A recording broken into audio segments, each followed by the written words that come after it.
Hello, welcome to Microfiche Microphone. I'm Micah, and on this channel we look at microfiche from the past, old newspaper articles in the public domain. We look at them with our modern eyes, our modern perspective, and see what we can learn from them. On this microfiche time capsule, we are looking back at the Ensign from June 1986. So you may notice this is probably still under copyright. I say probably because it is over 30 years old, so it may not be, but if it was renewed, then it still is. However, what we do here falls under fair use, so I just wanted to mention that really quick, because we are commenting on it and not just reading it for the funsies, you know. Anyway, this article is entitled Elder Boyd K. Packer, Disciple of the Master Teacher. So, I think this is an interesting one. Boyd K. Packer does not feel historical to me, and I wonder if you feel the same, because he passed away so recently. And I can't remember the exact date, actually, when he died, but it wasn't that long ago. I remember it very clearly. Let me look it up real quick. So he was born 10 September 1924, and he died 3 July 2015. That was 10 years ago, just over 10 years ago. And, it doesn't feel historical, does it? But what's happening is that we are creeping up on more modern members of the Quorum of the 12. Because in the past we have looked at ones that most people wouldn't recognize or wouldn't be familiar with. But I want to cover everyone who is no longer alive. So I won't be mentioning anyone who is still living, but we will be covering all of the people who were in the Quorum of the 12 who have passed away. Yeah? So today we're talking about Boyd K. Packer. He was in the Quorum of the 12 for a very long time, and I believe... was he an assistant before that? I think he was. Anyways, what do I know about his life? I know that he fought in World War II. I'm fairly certain, but I'm not sure in what capacity, and that he was in the leadership of the church for many, many years. So, but actually, I don't know that I know a whole lot about him past that. So let's take a look at the article. I was very careful in choosing the articles that I chose this time, and to make sure that I chose ones that were very complete and had a lot of information. So these are kind of long, but I think like the next good handful we're going to be looking at. But I think that it's appropriate, especially for people who died so recently, yeah? Boyd K. Packer. So, this article is written by Don L. Searle. Searle? I don't know how to pronounce that. Searle? I don't know. Assistant editor. I'm not going to butcher it anymore, but I apologize for the horrible pronunciation. Alright, the brass knocker on the door is in the form of a yoked ox. Visitors who lift the bow of the ox and to tap on the door may notice 2 sets of initials underneath, one on each side of the bow. Bow? Yeah, I think it's bow. IWP and EJP for Ira Wright Packer and Emma Jensen Packer. Interesting, I didn't know that. That's an oxen door knocker. How many people have fancy door knockers? I don't think many people do. You can find an identical brass knocker on the front door of each of the children of Ira and Emma Packer, and on the doors of many of their grandchildren. That's interesting. It's very quirky, yeah? This one happens to be on the home of Elder Boyd K. Packer of the Council of the 12, who carved the wooden original from which the brass ornaments were patterned. Oh, he carved it? That's interesting, too. Huh. So he's very, very artistic, then. It is important to understand this family emblem in order to understand some of the influences that have shaped the man who carved it. Sister Donna Packer can provide the guest with a parchment sheet bearing a picture of the emblem and explanation of its origin and symbolic meaning. Okay. 1947, to mark the centennial of the pioneers' arrival in Salt Lake Valley, a wagon train of cars reenacted the trek. Okay. The travelers met in Nauvoo, Illinois, and then followed the pioneer route to Salt Lake City. Why did they start in Nauvoo? Why didn't they leave from winter quarters? That's interesting. Like other drivers in the caravan, Ira Packer had rigged a cloth wagon top over the roof of his car and attached a plywood ox on each front fender. That's interesting. That's so funny. Like, why would you do that? I guess it's symbolic, but like, dude, you're not traveling that way, though. Like, it's way easier what you're doing. With his children gathered to see their father and mother off on the trip, Ira took a paintbrush and branded the two oxen, painting IWP on one and EJP on the other. They represented, he said, the best team that ever pulled together in this life. That's really sweet. Oh my gosh, I had no idea that this story was going to come out of this. I hadn't read the whole article. This is so cool. There is more to the story of the brass knocker ornament, however, than the bond that existed between Ira and Emma Packer. The yoked ox, the parchment sheet explains, symbolizes the faith and dedication that is the strength of the Packers and their ancestors, and the team of oxen represents the pulling together of the family. The symbol also represents a reminder that children be taught, "Take my yoke upon you and learn of me, for my yoke is easy and my burden is light." See Matthew 11:29 through 30. Okay, let's pause for a moment and take a look at the pictures. So this is 16-year-old Boyd K. Packer left. Wow, he looks young. Grew up in Brigham City, Utah. He does not look 16 to me. Oh gosh, he looks maybe 13. Oh, wow, that's crazy. Like many other young men of his generation, he later served in the military during World War II. He was trained as a pilot above, there's this picture, and flew a bomber right in the Pacific Theater. Okay, this one has a crease in the middle because it was chopped into two. It was on two pages. So hopefully it's not too horribly mangled, but it's not going to be flat either. So that's why it looks like that. He spent nearly a year in Japan after the war. Elder Packer, far right, has been a member of the Quorum of the 12 Apostles since 1970. So that's this picture. Yeah. I mean, that's like a official portrait, yeah. I don't know why he's standing behind an empty chair, but sure. Elder Packer's ancestors, like those of his wife, were pioneer Latter-day Saints. But the timing of his ancestors' arrival in Utah is not so important as the values they taught their descendants. The qualities of character symbolized in that yoked ox emblem suggest much about Boyd Kenneth Packer. He was born 10 September 1924 in Brigham City, Utah, the 5th son and 10th child of the family. Holy cow! I didn't realize he came from such a big family. Wow. His early years were spent in a 2-story home on South Main Street, but when he was 12, his family moved into an apartment in the Packer Motor Company building. Okay, was that bigger or smaller than where he came from? Because an apartment sounds smaller, but like maybe it was bigger, who knows? His father, a skilled, industrious mechanic, struggled for many years building the business of his garage, and later the motor company. Okay. Interesting. Sometimes in my growing years I thought we were poor, Elder Packer would write later in a short life history. I later learned that that was not true. We just didn't have any money. We were always rich in the things most significant in our lives. Yeah, solidarity, I feel ya, dude. It sucks. It sucks to be poor. I'm just saying. So anybody who can relate to that, I feel ya. From his early years, he showed a love of the outdoors and of nature. Usually there was some kind of pet around while he was growing up.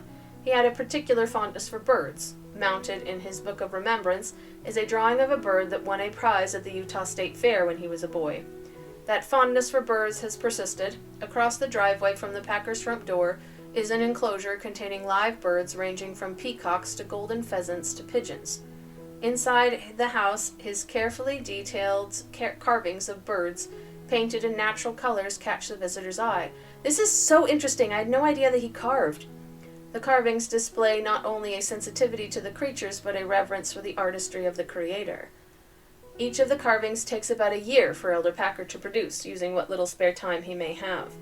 Elder Packer also enjoys painting and sculpture, but there was little time for these activities until recent years, for being a father always came first. That makes sense. From his youth, it seems he has kept eternal goals in view. Young manhood came to Boyd Packer about the time World War II began. After graduation from high school, he worked for a time on construction of an army hospital in his hometown. Like many young LDS men of his generation, he was unable to serve a mission, a proselyting mission, because of the war. Yeah, that makes sense. In the spring of 1943, he enlisted in the Army Air Force, graduating as a pilot the following year. A few days before his 20th birthday, he was then trained to fly bombers and ordered to the Pacific Theater. He was stationed in Japan for nearly a year after the end of the war. Yeah, that's so interesting. I believe L. Tom Perry was as well. That's really fascinating. Like, I'm already learning a lot about this person. Like, that he was in the Army Air Force isn't a huge surprise, but that he was a pilot is. Like, I didn't know that he was a pilot. I'll bet that he and President Uchtdorf really, connected over that. That's really surprising to me.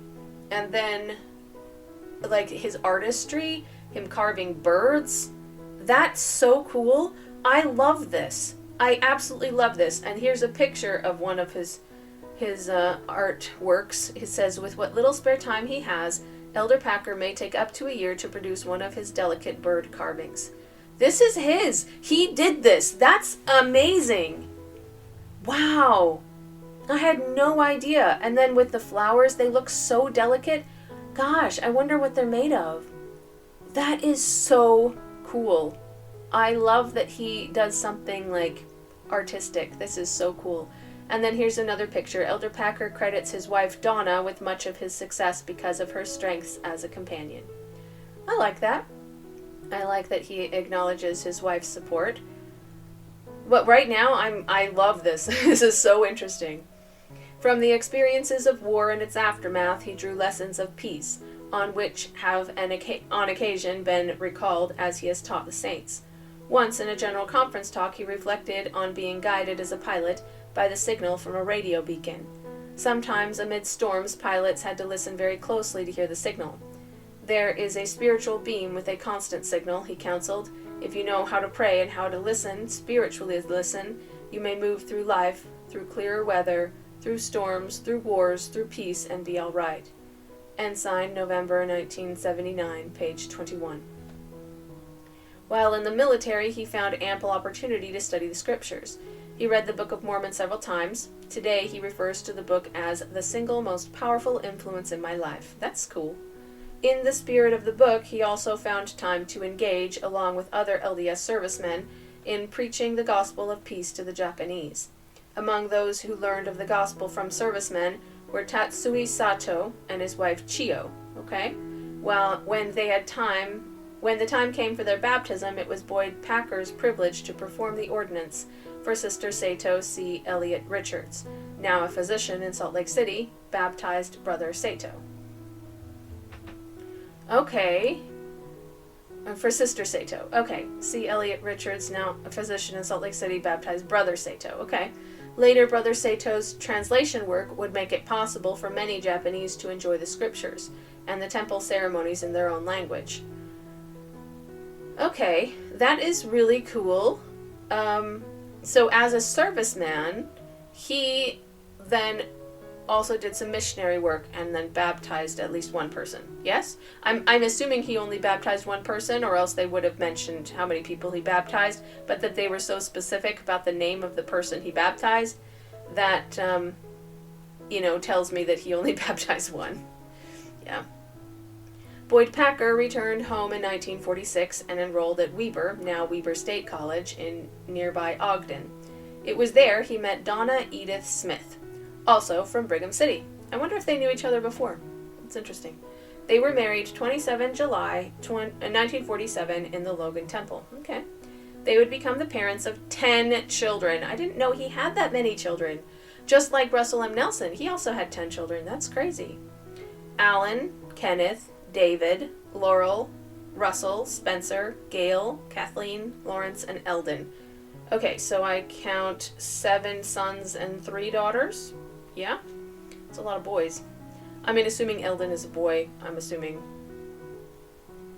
It was Brother Packer's goal to be a teacher, and he pursued that dream. He received an associate degree from Weber in 1948, and a bachelor's degree from Utah State University in Logan in 1949. He would later receive a master's degree from Utah State in 1953 and a Doctor of Education degree, really, from Brigham Young University in 1962. I didn't know he was a doctor. This is so interesting. I'm learning so much about this person. I feel like I didn't know him at all. Yeah, like, this is so fascinating. Like, his carvings of birds and stuff, I have to put that on the thumbnail. It just has to. Those were busy years. In addition to functioning in local church callings, teacher, assistant stake clerk, high counselor, he began teaching seminary in 1949. The old Army hospital in Brigham City, which he had helped build, was turned into a federally run school for Indian students. Okay. And from 1949 until mid-1955, the young seminary teacher served as coordinator of Indian affairs in connection with the school for the church educational system. Interesting. I didn't know he was a teacher, too. This is so fascinating. Like, and he got his doctorate in education. I mean, no wonder he was working for the church education system. In that role, it was his opportunity to work frequently with Elder Spencer W. Kimball of the Council of 12. Makes sense, yeah? Although, I have to admit, I'm a little bit surprised it wasn't David O. McKay or Adam S. Benyon, who were both teachers as well. So, during the same period, he served a 4-year term as a city councilman to Brigham City. Okay. In this, too, there were lessons to be drawn from life. Experiences in local government taught him, and the impressions would be confirmed in later church service, that many people are willing to pass judgment on the actions of those leading an organization without access to the knowledge or spiritual influence that shaped their decisions. Okay. I like that. That's kind of a, a nice way of saying that people don't get what he does, they interfere and they judge him too much. In a 1979 conference talk, he cautioned against that error and affirmed, "Stand steady, keep your faith. I bear witness that the gospel of Jesus Christ is true. God lives and directs this work. The church is on the right course. It is on schedule. And I bear witness that it is righteously led by a prophet of God." Ensign, May 1979, page 81. Okay. Cool. Let's take a look at the other pictures. So this is Boyd and Donna Packer pose for a family portrait in early 1950s with the first 3 of their 10 children. Kenneth left, Alan the eldest, and David. Very cool. And then this one is well known as an educator. Elder Packer has spoken many times at commencements and other academic functions. Here he speaks at Utah State University in 1973. Very nice. It's kind of a good, candid picture that looks like a portrait, so it's kind of cool.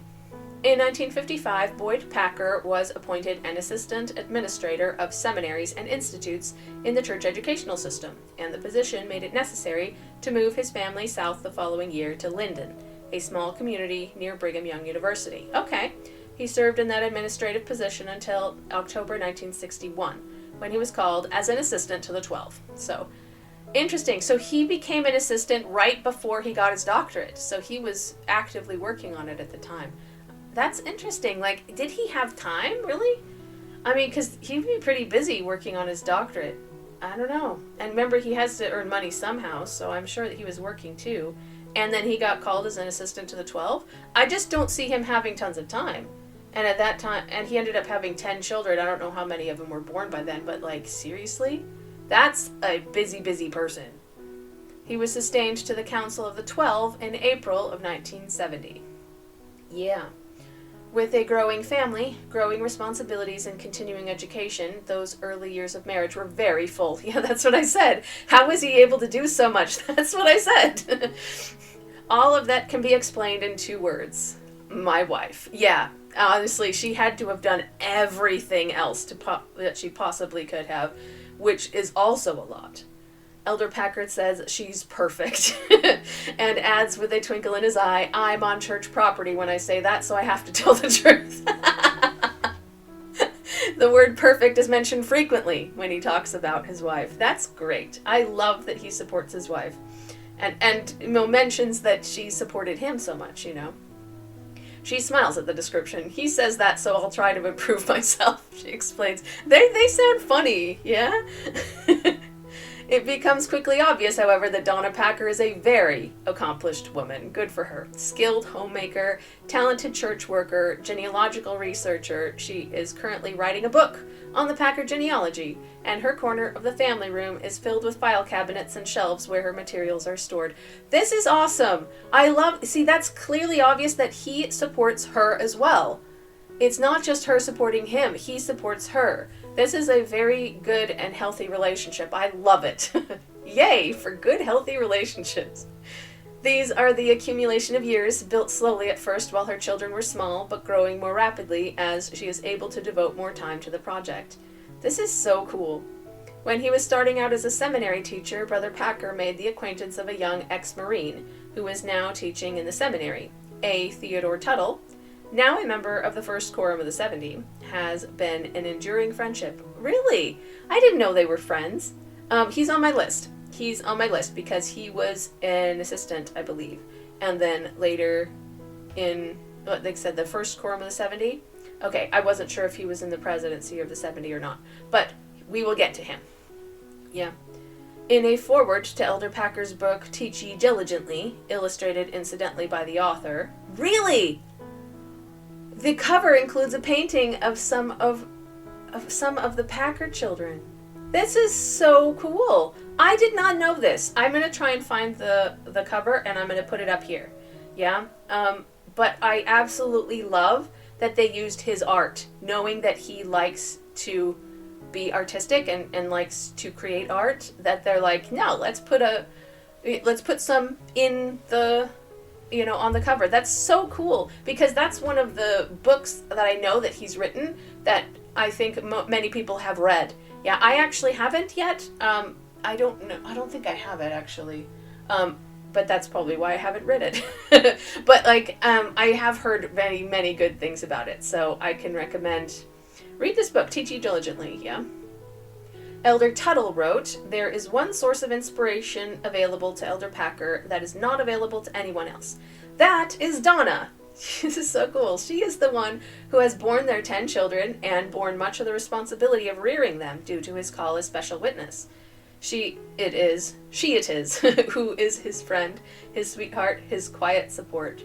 In Boyd K. Packer, Teach Ye Diligently, Salt Lake City, Deseret Book Company, 1975. And that's the introduction pages 8 to 9.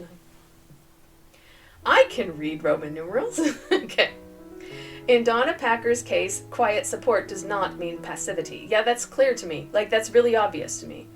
Because she has her own interests and is pursuing her own interests. If she had been passive, then she wouldn't be. Yeah? She is a dynamic woman. She is a great and powerful, motivating influence, Elder Packer comments. Sister Packer recalls a story her husband has used in teaching. It was an experience they had when they attended a fair in New England while he was serving as mission president there several years ago. They watched as a smaller pair of oxen, complementing each other, and working perfectly in tandem, bested much larger, well-matched teams in pulling competition. Theirs is that kind of relationship. On family matters, they seem almost to speak as one mind. Elder Packer says this facility has developed as they have grown together through their marriage. His wife notes also that they agree because they have taken pains to plan unitedly, far in advance to meet their children's needs, and help each one of them develop his or her talents with educational opportunities suited to the individual. They talk to each other. They communicate. That's what they're saying. This is so cool. What a great example of, family harmony. Some of the other people I've read about, they didn't even really mention their family. Even Adam S. Benyon, who I thought was a cool person, I realized after the fact that they almost didn't mention his family. And so, I had to go back and find out, more about it. But in this case, this is honestly healthy family dynamics, and I love it. This is absolutely so cool. Okay, here's a couple more pictures. After the Teton Dam in Idaho broke in 1976, Elder Packer visited the devastated area with President Spencer W. Kimball Center. Okay, I can see Elder Packer in the front. He's taller than I thought he was. Is he much taller than all the other ones around him? But I'm not recognizing Spencer Kimball.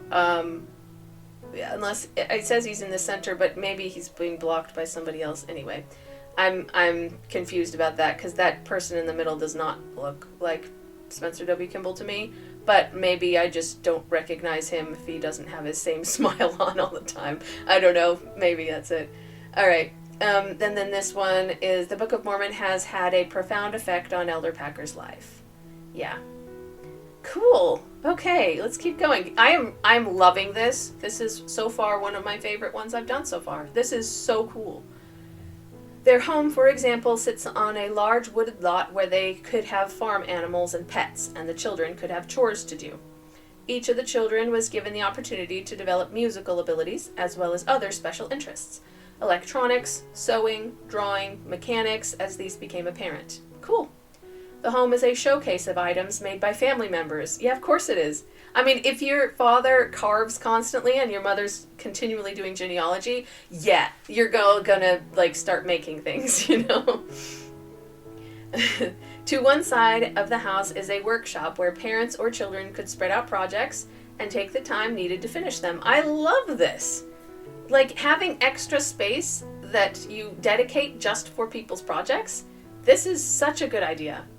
Currently, it houses the 1940 tractor Eldon, a junior in high school, bought from a neighbor and restored to good running order. Good for him. Wow. All but 2 of the Packers' married children and 30 of their 37 grandchildren live within an hour's drive. That's so cool. And it testifies to how close the family is, yeah? The children visit their parents frequently. At Elder and Sister Packer's urging, their married children also try to participate often in activities with their spouses' families. Sister Packer takes the lead in planning an annual summer reunion for their family.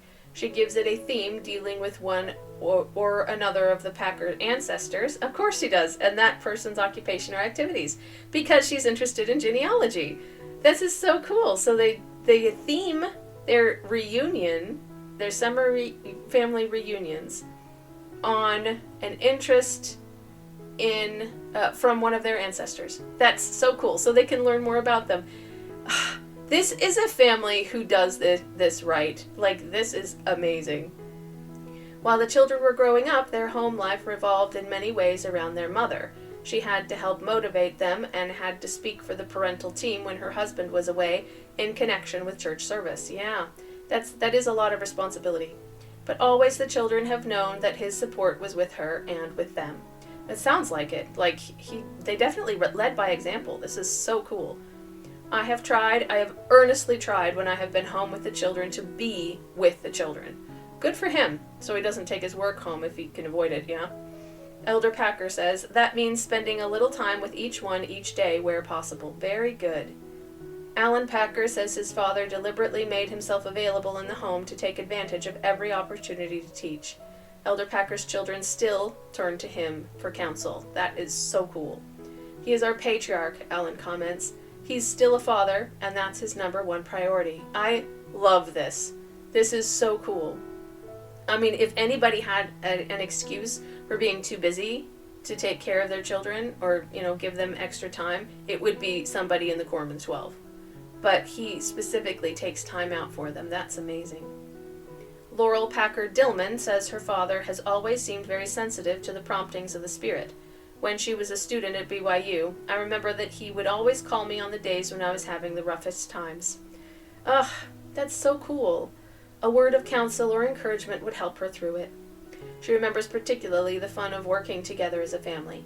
Helping each other has become a Boyd Packer family tradition, whether it has meant pitching in to help a teenaged Laurel make party favors for a church activity, or gathering at one of the children's home to help add a room. That's a big project, yeah. Elder Packer's enjoyment of work seems to be augmented by sharing it with one or more of his children, or frequently now his grandchildren. Good for him. Most of the serious talks that we have had have been when we were working, Kenneth Packer says, recalling his father's counsel. I really believe that a lot of Dad's success comes from the love of a woman that supports and sustains him and frees him to fulfill his ecclesiastical duties, Kenneth reflects. He adds that he and his brothers and sisters are also able to offer support to their father's ministry. I try to live my life and direct my family life and raise my children so that Dad doesn't have to worry about whether I'm living the gospel. Well, good for them. What a great example so far. I mean, I'm really, really positively surprised. Yeah? A few years ago, Elder Packer spoke publicly in general conference to his children and grandchildren about the legacy he would like them to leave, expressing the hope that his talk may help someone else as well. He took pains to point out that though their lineage runs to the stately manor houses of England, it also runs to the poorhouse in Pulham, Norfolk, and that neither of those origins is a determinant of success or happiness in life. True. We want our children and their children to know that the choice in life is not between fame and obscurity, nor is the choice between wealth and poverty. The choice is between good and evil. When we finally understand this lesson, thereafter our happiness will not be determined by material things. We may be happy without them or successful in spite of them. I may see you go the full distance of mortality without becoming either well known or wealthy. I can see myself falling to my knees to thank a generous God that my prayers have been answered and that you have succeeded, that you are truly happy. We now move into an uncertain future, but we are not uncertain. Children, bear testimony, build Zion. Then you will find true success, complete happiness. Ensign, November 1980, page 21 to 22. All right, there's one more picture. Elder Packer on the day he was sustained to the Council of the 12. He looks a little bit serious, I was going to say. Like a little, maybe even slightly intimidated, yeah? Like a little bit, what am I doing, yeah? All right. Elder Tuttle commented that his friend Boyd Packer understands the principles of teaching and their practical application as the Savior taught. Teach ye diligently, page IX. It's the introduction, page 9. But the great, simple sermons Elder Packer delivers in conference do not necessarily come easily. On one side of the Packer family room, the side that faces his son Alan's room across a small creek, is a computer where Elder Packer frequently writes. Very seldom do I wake up that I don't look over and see their lights on, Alan says. His father has learned to take advantage of the early morning hours when the mind is clear. Elder Packer's addresses cover a broad range of subjects. Alan comments that his father does his homework well, consulting with experts and blending his spiritual insights with the knowledge gained. He'll spend dozens of hours on his talks. Wow. So he just puts a lot of effort into it, and that's why they're so good. That's cool. But there are contributions church members in general never see. Elder Packer is very much a teacher, says Elder James E. Faust of the Council of the 12. While all of the 12 are teachers, he is a teacher in the 12. That's cool. Well, I mean, he does have a doctorate in teaching, of education, yeah. As a senior member of the quorum, he offers instruction and approaches decisions with deep insight into their possible effects on the church and its people, Elder Faust explains. He adds that Elder Packer's love of and use of the scriptures in his leadership role has influenced the direction of the entire church. Often, says Elder Russell M. Nelson of the Council of the 12, when the quorum is weighing a problem, Elder Packer will search his mind for relevant teachings from the Book of Mormon and apply them to the discussion. Cool. The Book of Mormon has had a profound effect on Boyd Packer's life. Without the Book of Mormon, Elder Packer couldn't be the prophet that he is. Elder Nelson comments, he is a gifted seer. Cool. Imagine somebody saying that about you. That's so cool. His teachings from the scriptures is characterized by deep comprehension, Elder Nelson adds. No one has plumbed the depths of this man. As a group, members of the 12 are capable of bringing great individual strengths and abilities to bear on their collective responsibilities, and then bending their wills to divine direction in unanimity. It is a unique experience, Elder Packer says. We share something that no other men on earth share. We're all individual, and we're all resolute, but we're all one. Nevertheless, as individuals, each puts into the Master's service the sum of what life of the Spirit hath taught. Through the years, Elder Packer has drawn on his own experiences again and again, turning them into parables and memorable teaching moments. Some themes seemed to be heard frequently in his teaching. The importance of listening to the voice of the Spirit, the plan of life and salvation, missionary work, supporting the Lord's chosen leaders. Obedience is the key to happiness. But there is one theme that is constant, the sure witness. It is his calling, his privilege to give. Yeah, the witness, the testimony. In a 1977 General Conference talk titled The Mediator, Ensign, May 1977, page 56, he reviewed the pivotal role of Christ in the redemption of mankind, then added, "I have carried with me a great desire to bear testimony of the Lord Jesus Christ. I have yearned to tell you in as simple terms as I can what he did and who he is. Although I know how poor mere words can be, I also know that such feelings are often carried by the Spirit, even without words. At times I struggle under the burden of imperfections. Nevertheless, because I know that he lives, there is a supreme recurring happiness and joy."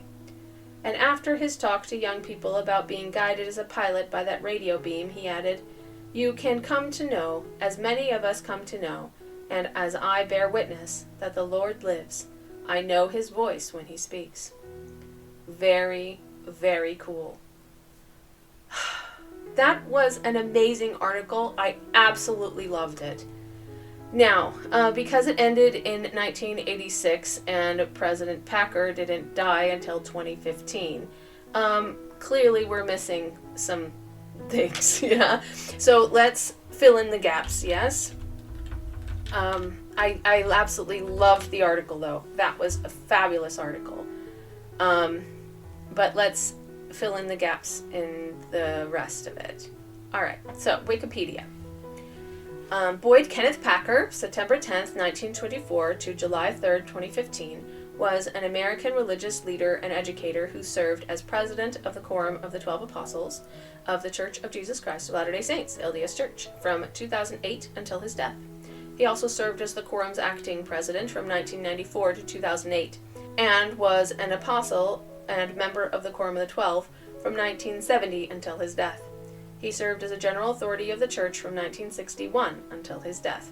They said until his death like 5 times in that one paragraph, you know? Yeah. That's interesting. Like, I just realized, so he was the next one in the lineup after Thomas S. Monson, yes? Which means that he would have become president of the church if he had lived longer than President Monson had. Because President Monson died in 2018. We've already talked about him. And Boyd K. Packer died in 2015.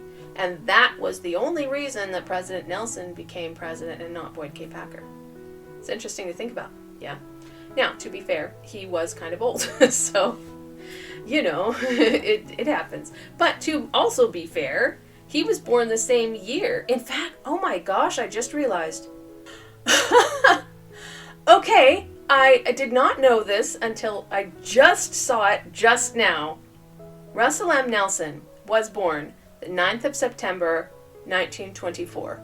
Boyd K. Packer was born the 10th of September 1924. They were 1 day apart, with Russell M. Nelson being 1 day older. 1 day. That's so crazy. I didn't realize that they were the exact same age. Wow. Okay, I just realized this, and I don't think that that's talked about enough. Like, how in the world are they only born 1 day apart in the same year? That's crazy. Like, not only are they the same age, they're the exact same age, you know? Wow, that's crazy to me. All right. I know it's not important, but I find that significant because, I mean, we just said Boyd K. Packer passed away before Thomas S. Monson did. And when Thomas S. Monson died, then President Nelson became president of the church. And they were the same age. And President Nelson lived another 7 years after Thomas S. Monson passed away. So he lived probably, 12 years after President, 10 years. 10 years after President Boyd K. Packer died.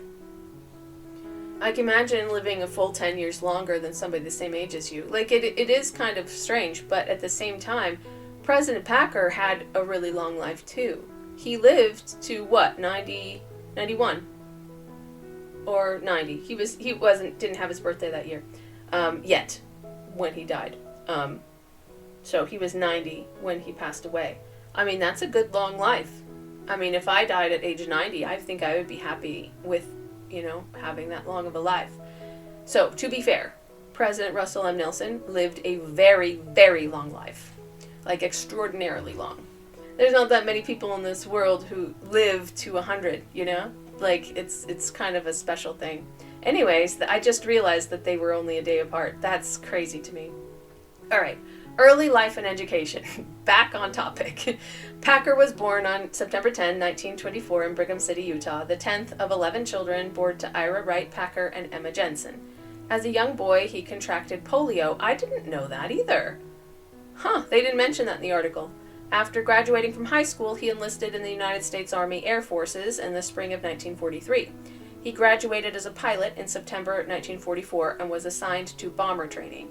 He was on Okinawa when World War II ended, and his unit remained stationed on Japan until 1946.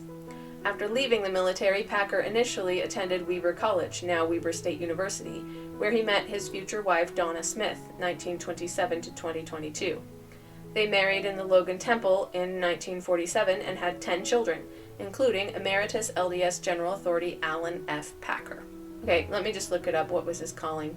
Alright, in some form in the 70 it looks like, but it doesn't actually say specifically. That kind of annoys me a little bit because it's easier to, figure out where people are in the hierarchy. But I guess that they don't say it specifically because of that, but it's still annoying, It says that he was in charge of the church's South America South area, and starting in 2016. And that his calling created a discussion of nepotism among the general authorities. I don't know about that. I can't actually really tell if he's still there or not. And that annoys me as well, because I'm going to assume that he is still working in that capacity. It doesn't say that he was released. So I'm going to assume that he's still there. So in whatever capacity that he was before, he is still there. South America South area, either General Authority 70 or one of the quorums of the 70. That's so confusing, and I wish that was more clear, easier to follow. I'm sure somebody knows which quorum, but I'm not the one. All right. After their marriage, Packer attended Utah State University, earning a BS degree in 1949 and an MS degree in 1953. So that's Bachelor of Science and Master of Science.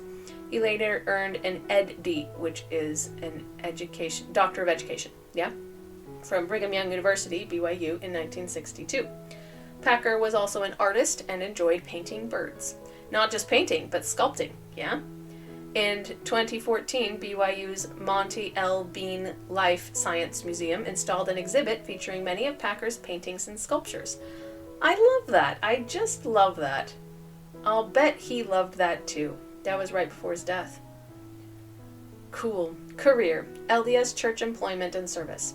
In his career as an educator, Packer worked for the church educational system, where he held various administrative positions, overseeing seminary and institute programs, including as Assistant Supervisor of the Church's Native American Seminary programs, General Assistant Administrator of Seminaries and Institutes, and later as Supervisor of Churches, Seminaries, and Institutes. Okay, that does make sense as a teacher, somebody who knows a lot about education.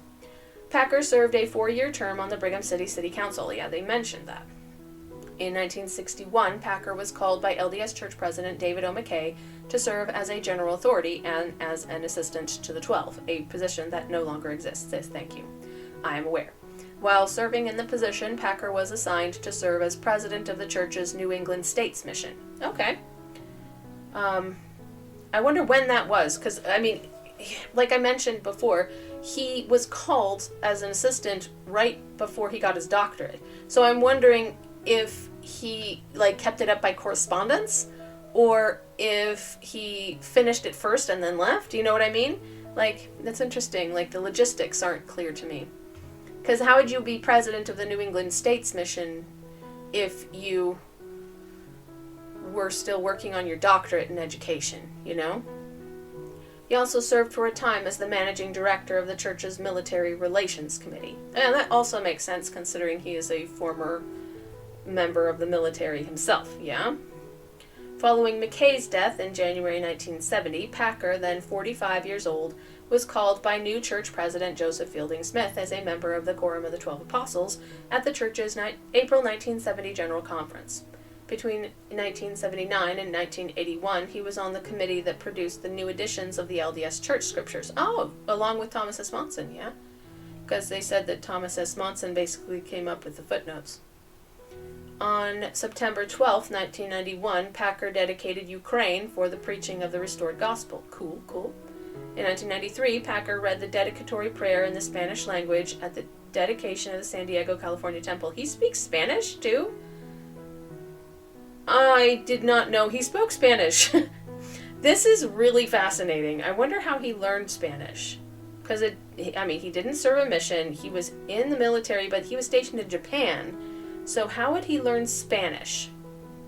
That's really interesting. I wonder if he just had it in school and, became really good at it. Some people pick up languages really quickly. Maybe. When Howard W. Hunter, who had been president of the Quorum of the 12 Apostles, succeeded to the presidency of the church in 1994, he called Gordon B. Hinckley and Thomas S. Monson as his counselors in the first presidency. Packer was the fourth apostle in seniority among the ranks of the church, behind Hunter, Hinckley, and Monson, and this created a situation where the only apostles senior to Packer were members of the first presidency. As a result, Packer was named acting president of the Quorum of the 12. When Hunter died in 1995 and was succeeded by Hinckley, Monson was again retained in the first presidency, and Packer was again asked to be acting president of the 12. Of the 6 acting presidents of the Quorum in the church's history, Packer served the longest in that capacity, and is the only one to serve under 2 different church presidents. Makes sense. No, because it almost always happens that it's only one person who is in the first presidency who's, more senior than the person. It's not common for there to be 2. So, that happening under President Hunter, yeah, that makes sense. So, alright. In 1999, Packer dedicated the Regina, Saskatchewan temple. Packer became president of the Quorum of the 12 and that's really president, in February 3rd, 2008, when Monson became church president. In 2012, Packer dedicated the Brigham City, Utah temple. Okay. Teachings and legacy. Packer was well known for several talks and teachings, and several of his stories have been adapted into short films. His sermons about singing a hymn to drive off bad thoughts was adapted into the video Worthy Thoughts. Okay. His parable of the Mediator, Jesus Christ, was adapted into the short film The Mediator. The Candle of the Lord, 1982, contains an analogy of trying to describe what salt tastes like, to trying to describe what promptings from the Holy Ghost are like. Packer also taught the importance of following the rule before the exception, and of hymn-centered prelude music for worship services. Okay. I think I remember that. Somebody had said, I don't remember who said it, so it might have been him, but that people had been, treating the prelude as some sort of, time to perform, super complicated, classical, piano pieces or something, or organ pieces, and that's not what it's meant for. Yeah, the prelude is not that time for that. Okay. Packer blamed immorality in the United States for its loss in the Vietnam War. I'm not sure I would go that far. Items he cited as immoral included unmarried couples, abortion, the elimination of prayer from public life, addictive drugs, and the placing of the collective rights of the majority in subjugation to any citizen's individual rights. I'm not sure what he means by that. Because the time that we're talking about, it's the civil rights movement. Is that what you're talking about? Because if you're anti-civil rights movement, I am super, sorry about that. That would very much disappoint me. But that's not what he said, so I'm not sure that that's what he meant, and so I don't want to put that on to him. Yeah, so I'm just going to keep going, and hopefully that will be clarified as we read, yeah? Packer served as an advisor to the Genesis Group, a social organization of the LDS Church for African American members and their families. Okay. A social organization.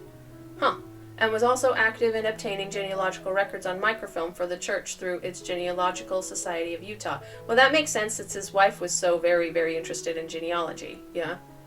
In 1977, Packer was a key figure in getting Native American-related records filmed from the federal records centers in Los Angeles, Fort Worth, Seattle, and Kansas City.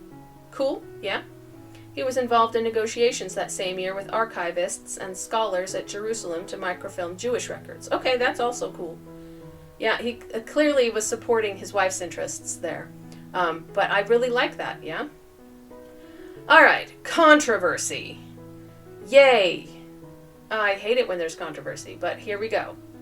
In a General Conference priesthood session in October 1976, Packer gave a sermon entitled "To Young Men Only," in which he discouraged boys of the Young Men organization in the Aaronic priesthood from pursuing activities which the LDS Church defines as immoral, including masturbation, the use of pornography, and homosexual activities. Okay.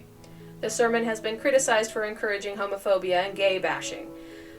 Okay. I don't want to put something onto him that he didn't do. Okay, so number one, I mean, I'm very fast at calling out homophobia and calling out transphobia and calling out racism and, you know, all the stuff that is not okay to do.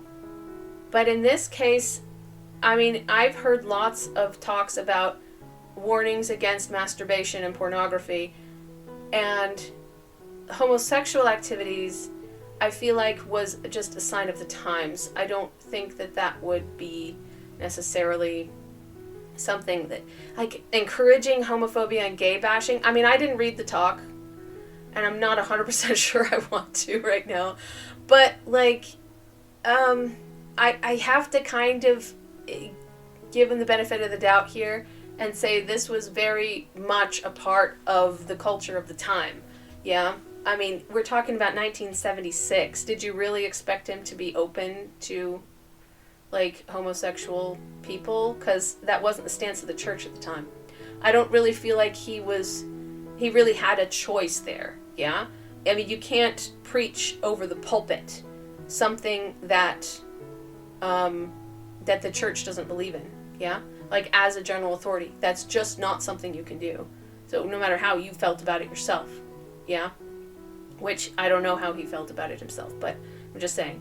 So Packer also addressed homosexuality in a 1978 speech, To the One, directed to those few, those very few, who may be subject to homosexual temptation. You know, it's interesting because today we know that there's not really that few at all, yeah? I mean, now that homosexuality is much more accepted, that it turns out that most people are on, like, a bisexual spectrum than they are really, truly heterosexual and homosexual. Like, that's not even that common. But I really find that interesting that very, very few who may be subject to homosexual temptation, when today we know it's like 70% of people. So, and comments during his October 2010 General Conference address, Cleansing the Inner Vessel, were interpreted as pertaining to homosexuality and generated a petition by the Human Rights Campaign. Yeah, but it was actually ambiguous, was it not? Like, I don't think that was that clear. Because I think I listened to that talk, and I don't think it was that clear. The church responded to this petition by reaffirming its doctrinal position on marriage while reiterating the universal need to follow Jesus Christ's second great commandment, to love one another. Following the conference, Packer altered the published text of the sermon to clarify his intent. Okay. I don't think that that's that bad. I think that, you know, I didn't realize that people would interpret it this way, and let me clarify, you know, so you add a sentence or two, or you, like, reword a sentence or two. I think that's fine. I really do. In 2013, amid a nationwide shift toward the acceptance and legalization of same-sex marriage, Packer attracted some attention for comments critical of legalized acts of immorality and warning of a tolerance trap.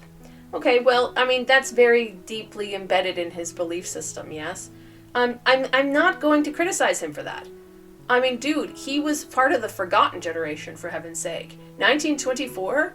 Like, you really think that he is going to be open to, like, gay marriage, you know?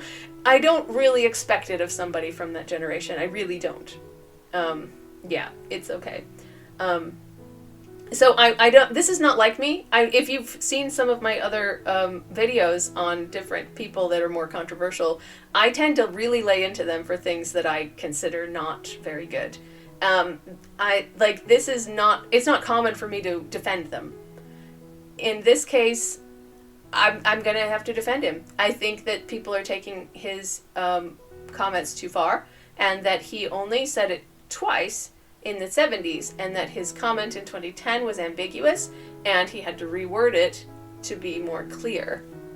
And so I don't know. Those two things, I don't know. You can't really fault him for that. Come on. All right, let's keep going. Maybe there's something worse. Who knows? But that, what we've done so far, he's just part of the forgotten generation. It's his generation. Yeah.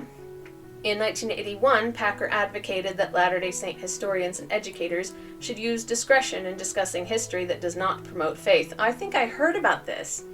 In a speech to educators in the LDS church educational system, he cautioned, "There is a temptation for the writer or teacher of church history to want to tell everything, whether it is worthy or faith-promoting or not. Some things that are true are not very useful. Teaching that teachers should give milk before meat." He stated that teaching some things that are true prematurely or at the wrong time can invite sorrow and heartbreak instead of the joy intended to accompany learning. Some things are to be taught selectively, and some things are to be given only to those who are worthy. Packer's opinion applied to all historians who are members of the LDS Church.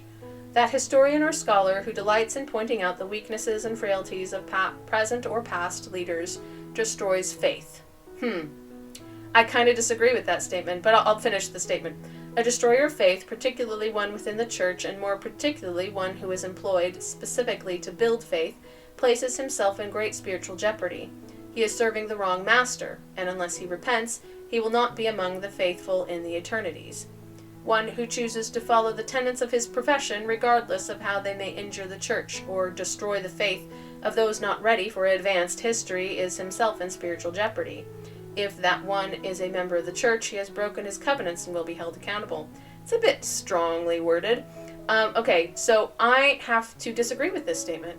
I completely disagree with this statement. So as somebody who has read a lot of history, yes, from the church, and I think that I probably know it better than, 99% of the members, I would say that I don't think that it has shaken my faith at all. Even a little bit. And why is that? Because I recognize that human beings are fallible. Human beings make mistakes. Human beings do things sometimes that are silly, and they say things that aren't true. Do I then judge the entire church on that? No. The church has evolved and has recognized that there are things that were taught over the pulpit that aren't necessarily inspired, I would say. It's not very inspiring things to say, and they aren't helpful. And so they've retracted them. And I think what he's talking about is people repeating these teachings from the past that are no longer accepted as doctrine. Yes? And one of those being how horrible homosexuality is. Yeah? It used to be taught over the pulpit, and it no longer is. Think about that. So, I'm not saying that the church accepts homosexuality completely. It doesn't. However, I do feel like that we've made great strides and will recognize homosexual marriage. Yes? And I think that should stay that way. Yeah? That is my opinion. And I really hope that it continues to move forwards in a progressive path instead of backwards. Because a lot of the bigotry of the past are things that we are starting to get over, starting to improve. Things like racism, things like sexism, and including homophobia, transphobia. And things like that. I just don't think that it's necessarily worth discussing. So what he's saying is it's not worth discussing because it can tear down other people's faith. I personally have never found any of the study of history to tear down my faith. Really, really, not any of it. In fact, I've had some discussions of people about polygamy, whereas they're like, yeah, but polygamy's bad. No. You stop thinking about bad and good when it comes to polygamy. It is a fact. Yeah? It is a thing that happened. That doesn't mean that people back then did something bad. Okay? That is not a fair thing to say. All right. But that's just one example. And also the racism there's just a big problem in the past has really, really improved. Like, almost completely disappeared. I would say that there's a little bit of leftover there, in that there's not very many general authorities of color, but I think that will change in the future, and I hope to live to see it. Yeah? Anyways, so I'm going to keep going, but that's just my opinion. I disagree with this opinion that learning about history will shake people's faith. I think that it can happen if somebody's faith is very not solidly built, but as a general rule, I have not found that at all. At all. So, yeah, that's just my own personal opinion. You can have your own opinion. Leave your opinion in the comments below. I'd be interested to hear it. But, all right, let's keep going. Packer's comments raised criticism by some prominent Mormon and non-Mormon scholars. Soon after Packer's 1981 speech, Mormon historian D. Michael Quinn gave a speech highly critical of Packer's views and suggested that a historian who followed Packer's advice would sacrifice their honesty and professional integrity. Yeah, that's kind of what I think. Quinn also discussed that he viewed as a Mormon tradition of portraying LDS leaders as infallible people. Yeah, I agree with that as well. Like, I don't think that that's helpful. See, Robert Meisel has criticized Packer as having created a false dichotomy between the integrity of faith and the integrity of inquiry. Yeah. See, I agree. I agree with the people who disagreed with him. So I'm not saying that he was wrong. I'm saying that I don't agree with him. And I see where he's coming from, but I just don't think that that's true personally. All right. So, yeah, you can feel free to have your own opinion on that, whether you agree or disagree. All right. Recognition. In May 2013, Weber State University, where Packer received an associate degree in 1948, and where he met his wife, designated a public service center for families, the Boyd K. and Donna Smith Packer Family and Community Education Center. How cool is that? Packer was also interviewed by PBS for its documentary on the LDS Church titled The Mormons. Okay. Well, that makes sense, yeah. Death. Packer died at his home on July 3rd, 2015. At the time of his death, he was the second most senior apostle among the ranks of the church and the fifth longest serving general authority in the church's history. Wow, I didn't know that. Fifth longest. Ooh, I'm collecting some statistics at the moment, and eventually I will put them up on my website when I'm finished. But I want to put like the longest serving or like the oldest called, you know, things like that, like the top 10 or top whatever of you know, different ranks and stuff. I think that would be really interesting, and I want to update it regularly. So that's really interesting that he was the fifth longest serving general authority in the church's history. Very cool. His funeral was held on July 10th, 2015, and he was buried in Brigham City. Okay, they didn't say what he died of. I'm assuming it was something relating to his age, considering that he was 90. Yeah? All right, selected works. Ooh, selected, which means this might not even be all of them. Okay. So, 1962, Manual of Policies and Procedures for the Administration of Indian Seminaries of the Church of Jesus Christ of Latter-day Saints. Okay. 1963, Eternal Love. 1975, Teach Ye Diligently. Like I said, heard of it, haven't read it. 1977, Mothers. Cool. 1978, To the One. Okay. And like they said, that was one that mentioned homosexuality. Yeah. All right. 1980, To Young Men Only pamphlet. So they printed it in pamphlet form. That's interesting. 1980, The Holy Temple. Oh, I've read that one. I didn't remember that he wrote that. Oh yeah, it's right there on my Packer, by Packer. Okay. Huh. I did not remember that he was the author of that. Interesting. 1982, That All May Be Edified. Talks, Sermons, and Commentary. 1984, Our Father's Plan. 1986, A Christmas Parable. 1990, The Mediator. 1991, Let Not Your Heart Be Troubled. 1996, The Things of the Soul. 1997, Memorable Stories and Parables. 1998, The Shield of Faith. 2000, Memorable Stories with a Message. 2008, with Claude J. Williams, yeah? Mine Errand from the Lord. Selections from the sermons and writings of Boyd K. Packer, okay.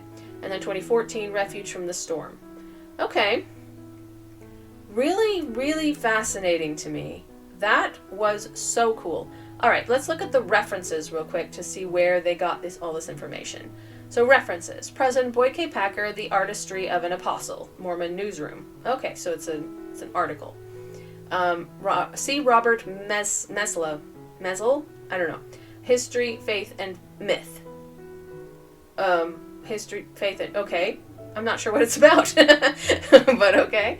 Boyd K. Packer, Ye Are the Temple of God. Okay. Boyd K. Packer, 93, Talk to the All-Church Coordinating Council. Mm-hmm. Boyd K. Packer, The Mantle is Far, Far Greater Than the Intellect, from 1981. BYU Studies. Boyd K. Packer, To the One. Okay. Boyd K. Packer, 1976, To Young Men Only. Mm-hmm. D. Michael Quinn, 2001, Prelude to the National Defensive Marriage Campaign, Civil Discrimination Against Feared or Despised Minorities. Dialogue, a Journal of Mormon Thought. Interesting. D. Michael Quinn rings a bell, too. I've probably read articles by him. All right, another one. D. Michael Quinn, 1992, On Being a Mormon Historian and Its Aftermath. Oh, it's aftermath. Wait, what aftermath? Like, I don't understand. Like... I don't get how this can bother anybody, to be honest. Don L. Searle, June 1986, Elder Boyd K. Packer, Disciple of the Master Teacher, which we just read. No, they used it for, as a source. That's really cool. That's really, really cool. Okay, I loved that. That was so fascinating. All right, so I'm going to sum things up as best I can, yeah? So this person... was a passionate educator and really, really cared about how people learned, yeah? To the point that he got a doctorate of education. And he served in the church for a really long time. He has also taught for a really long time. And he had 10 children. He loved art and loved to paint and sculpt and carve. And he loved birds. His wife was a genealogist, and so those two interests basically led his life. I guess 3 interests: education, art, and genealogy. So that's what I'm seeing. He sometimes made comments that were not fully thought through. Yes. And they probably were on his end, and he felt like, that's correct, but they weren't taking into account the feelings of other people around them. His comments about homosexuality and his comments about history, being dangerous or whatever, can tear down people's faith. I don't understand that at all. I really don't. Okay. If you say so. But, so this is where I'm coming from, is that I'm coming from an angle of saying that all of the history that I've read, which is a lot, has never shaken my faith. And has never bothered me as far as, my faith goes. And I don't see how it could. I really don't. Because those are 2 completely different things. You have your faith, and you have your intellectual inquiry, your interest in history. And I just don't see how one has that much to do with the other. But I do understand what he's saying is that some people do have an overlap where they do feel like the 2 of them go together much more than they do for me. And so I understand what he's talking about, but I disagree. I do disagree that people shouldn't learn about history because it could shake their faith. Why would it? Like something that an individual did, 150 years ago, even though they were high up in the church, even if it was a bad thing, has nothing to do with my faith in the church or in Jesus Christ at all. Yeah? It has nothing to do with it. It just isn't related at all. And so for me, no, that doesn't bother me at all. But I do understand how some people might have an issue with that. And I think that's where a lot of the mean comments come from. I don't get tons of mean comments on my videos because I don't get that many views, to be honest. But if people do watch them, then sometimes they'll leave mean comments like disagreeing with me or calling me stupid or something for something that I said. But I do this because I am interested in this topic and I want to talk about it. And there's not that many people I can talk to about church history, for heaven's sake. But like, I want to share my information, my knowledge with the world and the things that I find out. I think that that's really fascinating. Don't you? You know, here, let me show you. You know, this is what I just learned. Isn't it cool? And that's kind of why I do this. That's why I make the videos. So if there's somebody commenting on it like something mean or whatever, then I just counter that with, you know what? I'm assuming that you are not one of those people who are interested. In that case, you don't need to watch my videos. These are free, you know. I'm just saying, I'm not getting paid for this. You know, I wish I were. That would be cool. But that's not how this works. So, I don't know. I just think it's really fascinating that there are some people who have such strong opinions about some of these topics, including Boyd K. Packer. Yeah?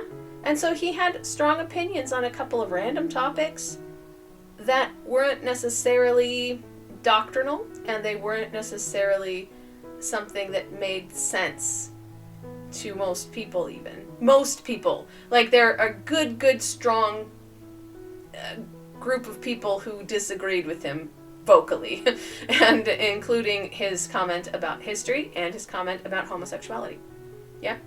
So, but I'm not going to dog on him for his opinion on homosexuality either, even though I am a very strong LGBT ally, by the way, in case you were wondering.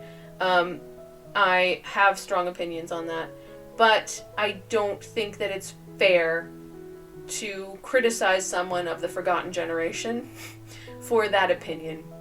He was born in 1924, okay? Don't forget that.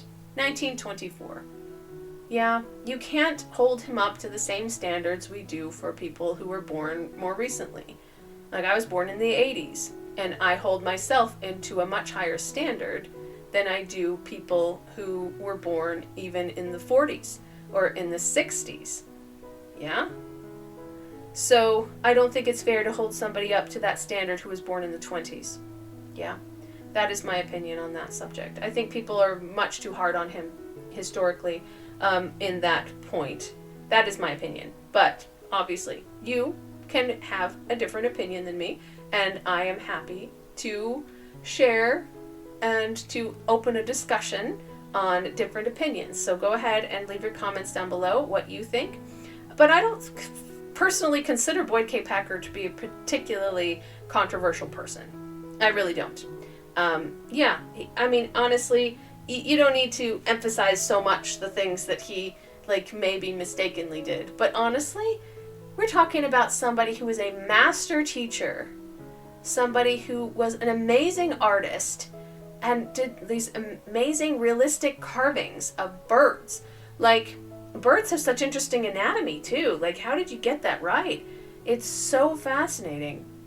Now, I'm also going to look up at some of the pictures of his artwork and see if I can't put in as many pictures as possible in the video. So hopefully you've already seen some of them, but I have every intention of at least trying to find some of his artwork, if possible to find.